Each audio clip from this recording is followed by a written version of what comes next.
Let's give a round of applause to everybody. We had Richard Mullen, Alan Salzbank, Summer Sinclair. Oh no, we're gonna go to Josh. Josh, you just want to go, right? Yeah. Well, that's a false ending. False ending. No, that's a joke. Sorry. That's a joke. Yeah.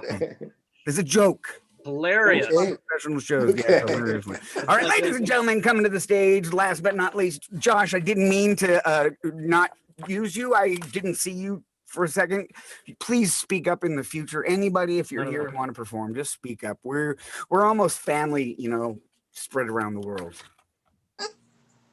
Ladies and gentlemen, coming to the stage right now, Josh Rackless. Woo! Yeah, no, I didn't speak up because I just like to be like, just wallow in my misery. I'm like, oh, he's not going to call on me. I'm just because this is good extra material for my therapy this week.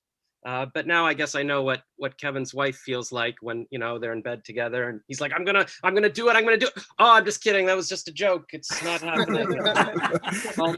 False alarm. And so, yeah, she must really be happy with him. Maybe that's why she got him a garlic press and a sweater for Christmas. Maybe he thinks he's a vampire. She's like, this will kill him, or at least overheat him. I don't know. But I mean, we do know that he has a very good relationship with his wife because he bought the wrong Amazon list. He was buying her mom's list and didn't even know. It's like, yeah, could be my wife. I don't know. World's best grandma t-shirt. Sure. I guess my daughters have kids. How old are they? I don't even know. What else we got? Oh yes, he was Kevin hates the prices of drugs in the US. But I guess he's not willing. I mean, he's saving a lot of money on razors, so he's not willing to invest that money into healthcare apparently.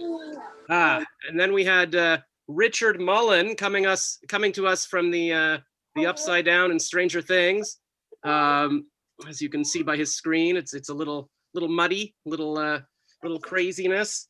He had a nurse named Vagine. That's I feel like maybe that was like a fantasy kind of thing. And he's had a couple of organ transplants and the flu, so he survived. And he's basically a walking miracle, and he's chosen to use his time on Earth doing open mics on Zoom. So that's a real blessing. Oh, we got to zoom through this now. Okay.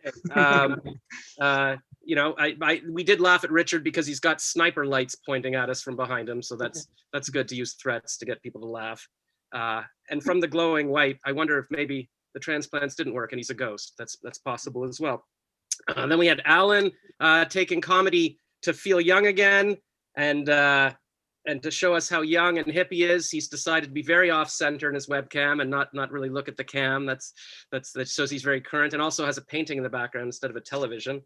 And then yes, uses a hyphen in his name because that's very current. That's what people did in Victorian times. I'm Alan Salzbank with a hyphen in there. And then okay, and yeah, you did a joke about Van Gogh to show how very current and hip he is. It's a very current artist. And then we had Summer really playing to the crowd. A lot of Jews in the crowd here, so she thought it'll be great to do Holocaust jokes. That's fantastic, and she too is showing how hip and current she is with her references to Abraham Lincoln. And then Moses. I didn't think you could go further back than that, but you found Moses. Oh yeah, and back to Alan. He said something about UJA and Quakers. So I'm Jewish. I know what the UJA is, but even I didn't get the joke. So he's playing to a crowd that doesn't. But Daniel somehow got it. Daniel are also. Daniel's making Alan look young because Daniel doesn't even have his whole face on the screen. He can't even. He's just got half the face. So that's. I'm working on it. That's. Now don't know. It's part of your charm. We wouldn't know what to do if we could see all of you. Summer's been trying to act for 20 years. Maybe if she learned to make her camera horizontal, her auditions would go better. They would be like, Yeah, oh, I think so. Yeah. you're filming too much.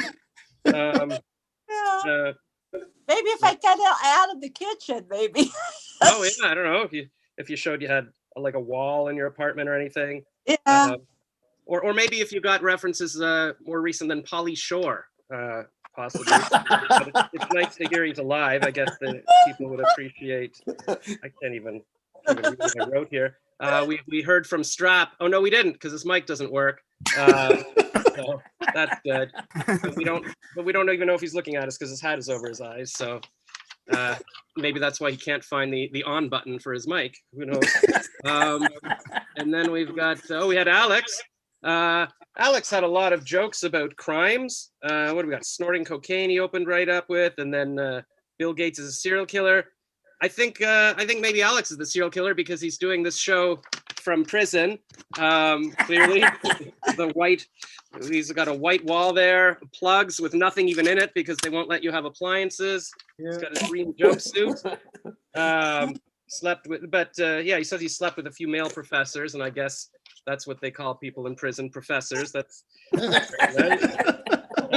and then we had Kevin, the ventriloquist, who opened right up, endearing himself to us by saying, "Yeah, you guys, I'm not going to show you my expensive puppet. We're not even worth that. So that's all we're worth is his tennis ball, which kind of with the black hood, it kind of looks like the monster from Scream. So that's great for comedy, just to terrify us."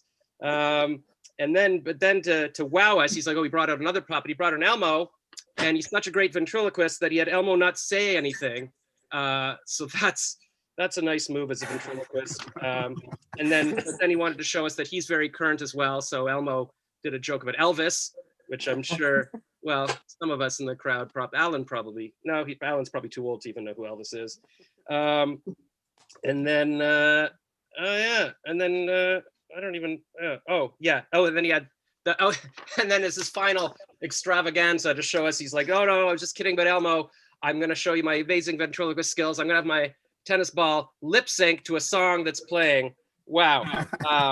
So that was all very impressive. We've seen some very impressive talent here. But like Kevin said, it's really nice to, we usually have comedy here, and it was nice to have a ventriloquist really break it up by doing something that wasn't funny at all. So that was and there we go. At least it all right, Josh Rackless. Josh is one of our students too. I wanted him to get through everybody at least that had performed before cutting him off, just to be reasonable, so everybody got their callback of their own show. That was fun, Josh.